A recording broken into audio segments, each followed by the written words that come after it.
ravi de vous retrouver, ça faisait longtemps qu'on ne s'était pas vu, et puis surtout, ça faisait longtemps qu'on n'avait pas essayé cette marque que j'affectionne particulièrement, Alfa Romeo.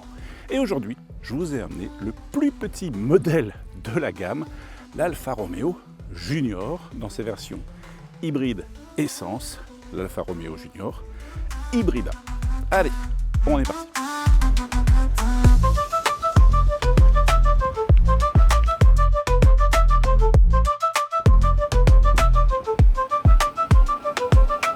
Vous le savez peut-être, cet Alfa Romeo est développé sur une base commune au groupe Stellantis, ce qu'on appelle la plateforme CMP, qui est partagée par plusieurs marques, plusieurs modèles. On retrouvera notamment la Peugeot 2008, on retrouvera également l'Opel Mokka, la Fiat 500L, et j'en oublie. Pour autant, je trouve que cette petite Alfa Romeo a quand même sa propre personnalité. Allez, on va regarder ça ensemble en faisant le tour extérieur. Ce qu'on remarque en premier lieu sur cette Alfa Romeo, c'est cette face avant qui lui est vraiment spécifique, qui reprend d'ailleurs les codes qu'on aime, qu'on a aimé chez Alfa Romeo. Moi, ce que je remarque tout de suite étant alfiste, c'est évidemment la calandre ici, vous le voyez, triangulaire. Et ce que j'aime beaucoup, eh bien, c'est le nom Alfa Romeo à l'ancienne. Moi, ça me rappelle des 8C de compétition, ça me rappelle pas mal de choses qui ont fait la gloire d'Alfa Romeo. On peut avoir une autre signalétique sur la calandre qui reprend, vous savez, le serpent, le fameux serpent. Moi, perso, je préfère ce petit logo Alfa Romeo. J'aime bien le décalage entre l'écriture ancienne et le style résolument moderne de la face avant. Vous le voyez, la signature lumineuse est assez fine. On retrouve également en dessous de cette calandre des grandes grilles d'aération. J'aime bien le design. Vous voyez, c'est assez recherché. Elles sont orientées. Elles ne sont pas toutes de la même taille. Je trouve que vraiment, c'est une belle réussite, cette face avant. Et évidemment, haute signature de la marque, les petites moustaches qui entourent la calandre. Pas de doute, quand on la regarde de face, voilà, c'est clairement une Alfa Romeo. On va passer sur le côté, le flanc. C'est là qu'on remarque quand même la famille Stellantis. Vous voyez, quand on coupe un peu ici, là on pourrait se dire, ah ouais, effectivement, il y a du design Stellantis. Je ne dis pas du design Peugeot, parce qu'en fait, encore une fois, Stellantis, c'est pas que Peugeot. Mais vous voyez, par exemple, là, ce petit arrondi là, on retrouve également chez Opel. Bref, là, on est moins dans le design pur Alfa Romeo. Regardez ici, les petits détails tout de même, avec le fameux, vous voyez, petit serpent. Alors, il y a des questions qui se posent. Est-ce que c'est un serpent qui mange un enfant ou est-ce que ça c'est la langue du serpent? On ne va pas y répondre ici. Ou alors si vous le savez, vous me le dites en commentaire. La poignée de porte, elle est intégrée au montant. Ça dynamise le profil. Ça lui donne un petit air de coupé. Ici, un spoiler. Et puis sur la face arrière, là encore, pas mal de personnalité, regardez, avec... Alors, certains diront des feux boomerang. Alors les feux boomerang... Si vous ne savez pas à quoi ça fait référence en fait plutôt à Maserati qu'à Alfa Romeo. Vous voyez, c'est ce dessin-là qu'on peut avoir en forme de boomerang et qui était présent sur certaines Maserati d'il y a maintenant bien longtemps. Allez, on va dire que c'est fait exprès. La typographie Alfa Romeo, qui est elle, c'est pareil à l'ancienne. Ce que j'aime bien, c'est que sur la carrosserie, il y a très peu de plastique terne. Vous voyez, la plupart des plastiques sont noirs brillants. Je trouve que ça lui va plutôt bien. Donc, la poignée de portelle est en plastique mat, mais regardez, les arches de roue, les bas de caisse, on a quand même une recherche d'élégance sur cette Alfa Romeo. Et puis, j'ai envie de dire, c'est un peu... la définition d'Alfa Romeo, c'est cette recherche d'élégance et de sportivité. Vous me direz, je ne suis pas objectif. Je vous répondrai, oui, je ne suis pas objectif car j'aime Alfa Romeo. Les jantes rajoutent à l'esthétique, vous le voyez ici, on a 3 cercles. C'est du 18 pouces, alors c'est pas forcément la dotation d'origine, puisque la dotation d'origine c'est du 17, ça remplit bien les arches. Et puis encore une fois, ce que j'aime, c'est que ces jantes font, encore une fois, une petite référence au passé avec les fameuses jantes télédiales.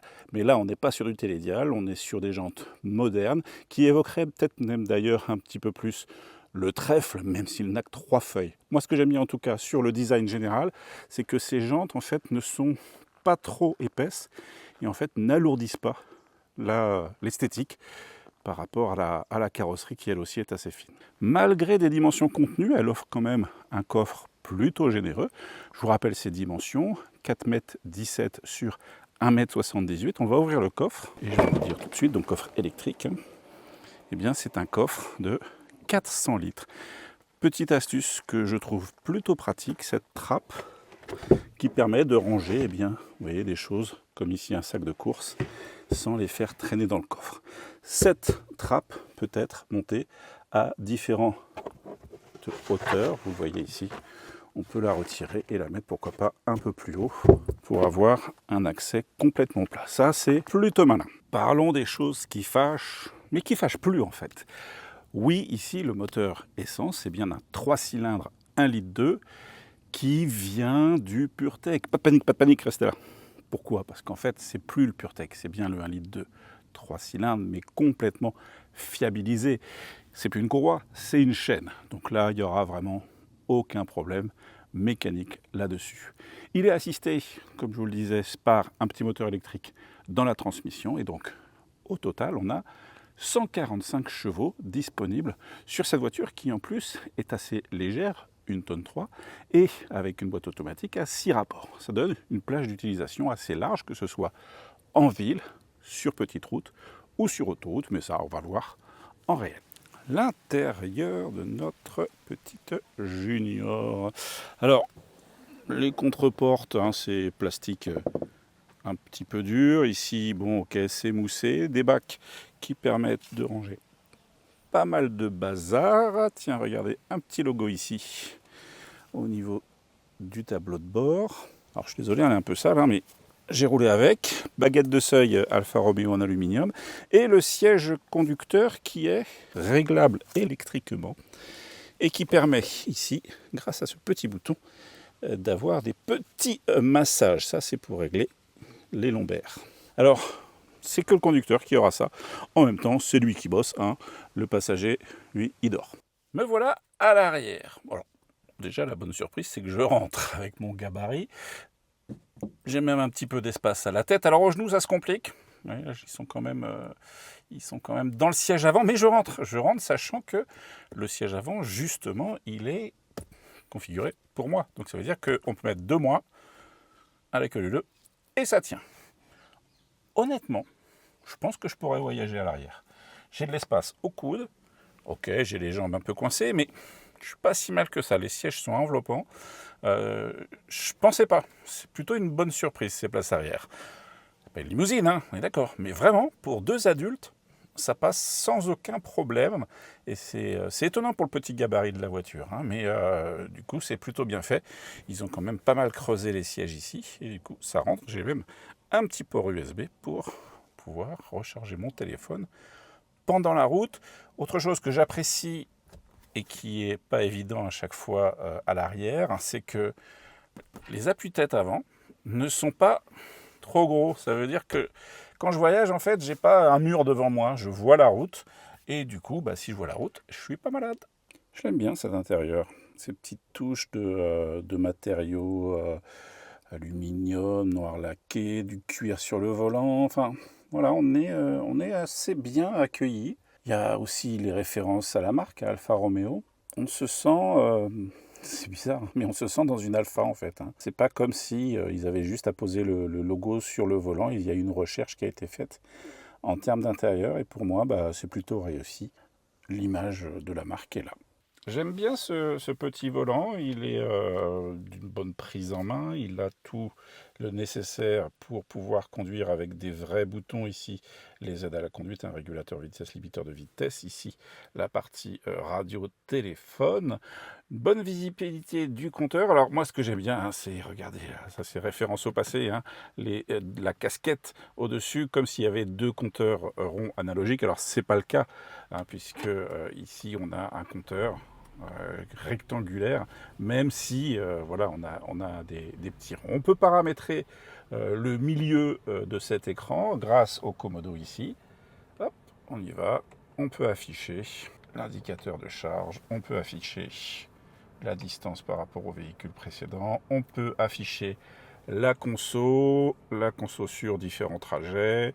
Bref, on peut afficher différentes indications, y compris le GPS. Alors, on affiche le GPS si on n'est pas en CarPlay. En CarPlay, le GPS n'est pas répliqué ici. Ça, je trouve ça un poil dommage. À l'intérieur, il y a quelques touches purement Alfa Romeo. Vous remarquerez donc ces bulles d'aération rondes avec ici le petit serpent typique d'Alfa Romeo. La couleur de fond, je ne sais pas si vous le voyez là, moi je l'ai mis en violet parce que j'aime bien le violet, mais on peut changer de couleur. Et puis vous avez encore une fois quelques références au passé, comme cette casquette de compteur, vous voyez, double rond, on va dire. Vous avez ici encore une fois le petit serpent sur la planche de bord. Encore ici les aérateurs ronds. Encore une fois ici le petit serpent. Bref, il y en a un petit peu partout. C'est pour nous rappeler dans quelle voiture on est. Mais moi j'aime bien, honnêtement j'aime bien. Hein. C'est du style Alfa Romeo. Après, bien évidemment, on a des plastiques qui sont plus ou moins flatteurs, plus ou moins durs. Mais ça, c'est pas propre à la marque. Hein. C'est propre, je dirais, au groupe. L'écran, il est orienté vers la personne qui conduit, avec en dessous, et ça aussi c'est bien pratique, tous les raccourcis qui sont des boutons réels. Ça, c'est pareil, quand on conduit, c'est pratique parce qu'on n'a pas besoin de lâcher la route des yeux. Tout comme les boutons qui sont ici, qui me permettent d'aller au menu de démarrage sur l'écran ou ici au paramétrage des différentes aides à la conduite. Donc ergonomiquement c'est plutôt bien fait. Seul reproche que je ferais, c'est que l'écran ici est un petit peu bas. Quand on a quelque chose à faire sur l'écran en conduisant, c'est un peu gênant. Moi je l'aurais vu plutôt par là. Voire j'aurais vu un afficheur tête haute. Bon, on peut pas rêver, on peut pas tout avoir. La console centrale est assez pratique, notamment avec tous ces rangements ici, vous voyez. Et puis la petite finition noir laqué, c'est pas mal. Le sélecteur de vitesse en aluminium et le bouton démarrer, arrêter.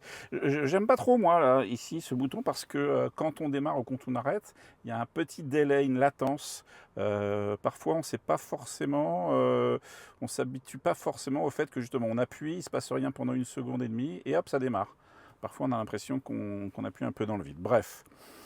On continue sur la console centrale. Ici, vous avez une dalle qui permet donc de recharger le téléphone. Encore une fois, côté pratique, on le pose ici, on se met en CarPlay et on ne touche plus à son téléphone. Port USB, port USB-C et ici l'indicateur de charge du téléphone. C'est complet, c'est plutôt pas mal fait. Quelque chose que j'apprécie là, énormément sur cette voiture. C'est pas grand-chose, mais c'est ce petit bidule là. Vous voyez, ça, c'est moussé. Donc c'est tout doux, tout confortable et surtout, du coup, quand on conduit, eh ben, on va poser son genou pépère dessus et ça fait pas mal. On est parti pour des heures de conduite.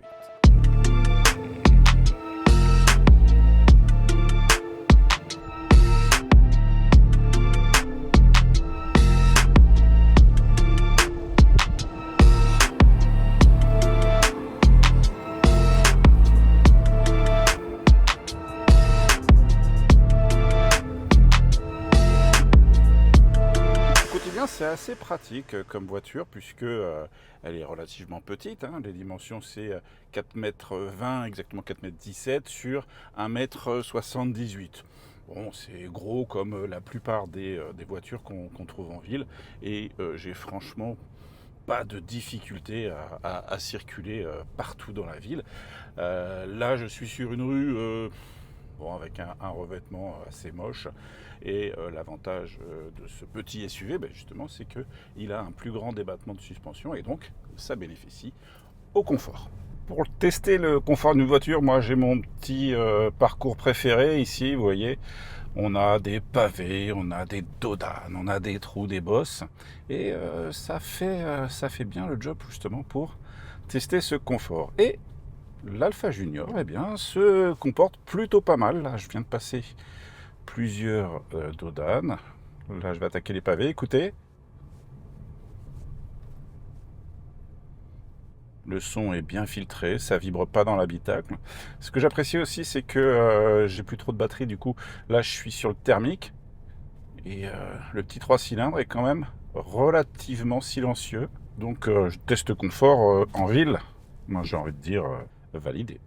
On a beau être sur une petite version hybride, eh bien, il y a quand même un moteur électrique dans la transmission, ce qui permet, regardez, de rouler en électrique. Comment je le sais? Eh bien, en fait, la vitesse est en couleur bleue. Quand le moteur thermique va s'activer, eh bien, il passera en couleur blanc. Mais vous n'avez rien à gérer. Il va gérer tout seul, il va déterminer. Vous voyez là, il est repassé en thermique parce que j'ai plus beaucoup de batterie.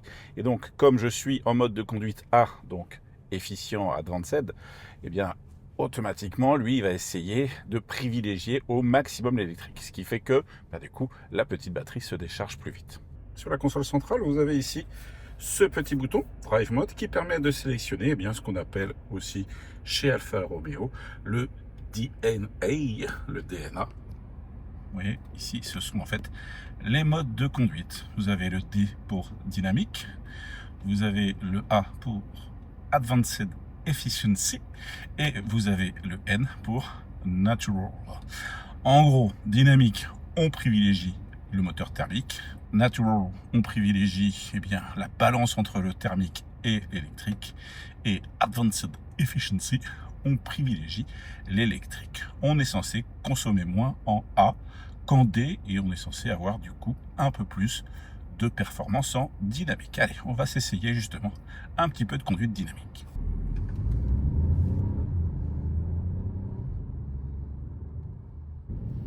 Pour essayer le mode dynamique, rien ne vaut des petits enchaînements de virages. Ça va nous permettre de tester déjà le confort de suspension. Alors, les suspensions ne sont pas adaptatives. Ça veut dire que ce soit en mode N ou en mode D, voire en mode A, on a toujours le même débattement. Et du coup, je trouve que c'est un peu souple.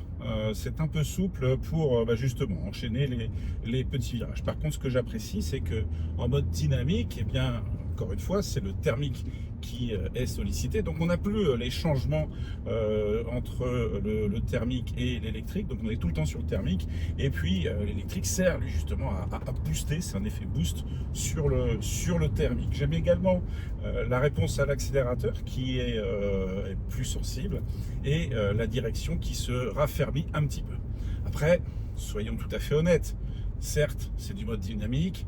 Certes, c'est une Alfa Romeo, mais il n'y a que 145 chevaux, même si encore une fois elle est légère. Avec ses 1300 kg, ça n'en fait pas une voiture sportive, mais comme son nom l'indique, ça en fait une voiture dynamique. Et puis, je dirais que quelqu'un qui n'a pas l'habitude de conduire des sportives peut tout à fait prendre du plaisir de conduite à son volant. Évidemment, quand on sera en dynamique, eh bien, la consommation ira également à la hausse. Vous vous en seriez douté. Allez, je continue mon petit trajet. Et ça reste souple en termes de suspension et de châssis, mais elle s'écrase pas trop dans les virages, ça va. Encore une fois, son faible poids est vraiment un atout. Voilà, je peux passer assez facilement les virages serrés. Pour chercher le caractère Alfa Romeo de la voiture, je l'ai passé en mode dynamique. Du coup, l'électrique ne va me servir finalement qu'aux relances, qu'à aider à soulager un peu le moteur. Et regardez, quand on est en mode dynamique, eh bien, l'affichage passe en rouge, y compris sur les bus d'aération. C'est rigolo. Voilà, c'est juste pour vous indiquer, attention, oh là là, je suis énervé. Pour la conduite du quotidien, moi, je reste en N, parce que c'est pour moi la meilleure balance, le meilleur équilibre. Ça me permet d'être parfois en tout électrique, parfois en thermique, et puis d'avoir les relances, et puis surtout la consommation qui est aussi à l'équilibre. Donc, le N, c'est le mode, comme son nom l'indique, naturel pour rouler. Vous voyez, sur ce type de route, on n'a pas besoin d'accélérer comme des marteaux et de dépasser les limites. Et ça en fait une voiture tout à fait confortable. Et là, oui, c'est vrai, on n'aura pas forcément le caractère Alfa Romeo qui sera mis en avant, mais voilà, on aura une bonne voiture confortable. C'est un SUV, il est censé avoir plus de garde au sol, donc comme je suis joueur, eh bien, je l'ai emmené rouler dans une route un petit peu beaucoup défoncée. On va voir comment il s'en sort. Eh bien, a priori, pour l'instant, je touche pas. Je suis déjà passé ici dans des voitures standards qui sont pas plus hautes que la norme et en général ça frotte. Là, je fais exprès de passer tout droit sans faire gaffe. Bon bah nickel, elle est effectivement un peu plus haute que les autres. Quand vous irez promener votre chien en forêt, eh bien vous pourrez y aller sans abîmer la voiture. Concernant l'infodivertissement, on a ici le Apple CarPlay sans fil. On a également bien sûr l'Android Auto. Vous pouvez également bien sûr utiliser l'infodivertissement maison avec toutes les applis ici disponibles. Les ADAS, parlons-en. Vous savez, le truc qui bip tout le temps, qui vous dit que vous êtes en dehors de la vitesse, etc. Eh bien, regardez, ici, on peut le désactiver. Et ce que j'aime bien sur la désactivation des ADAS, c'est-à-dire que là, vous avez la totalité des aides. Si vous appuyez sur ce petit logo-là, ça veut dire que vous le mettez en favori. Donc ici, en raccourci. Donc moi, en raccourci, j'ai mis l'aide au maintien dans la voie et l'alerte de dépassement de vitesse. Mais tout ça pourquoi? Regardez, quand je démarre la voiture, tout se réactive. Maintenant, on a l'habitude. Sauf que ici, j'ai un bouton, alors un bouton physique en plus, qui m'amène directement sur mes raccourcis. Donc, j'appuie une fois, j'appuie deux fois, et c'est terminé. Donc, en 2 clics, finalement, on peut désactiver ce bip qui m'agace. Une caméra de recul, bien pratique pour se garer, avec même ici, vous voyez, une vision de haut. Ça, c'est plutôt pas mal sur une petite voiture de cette catégorie.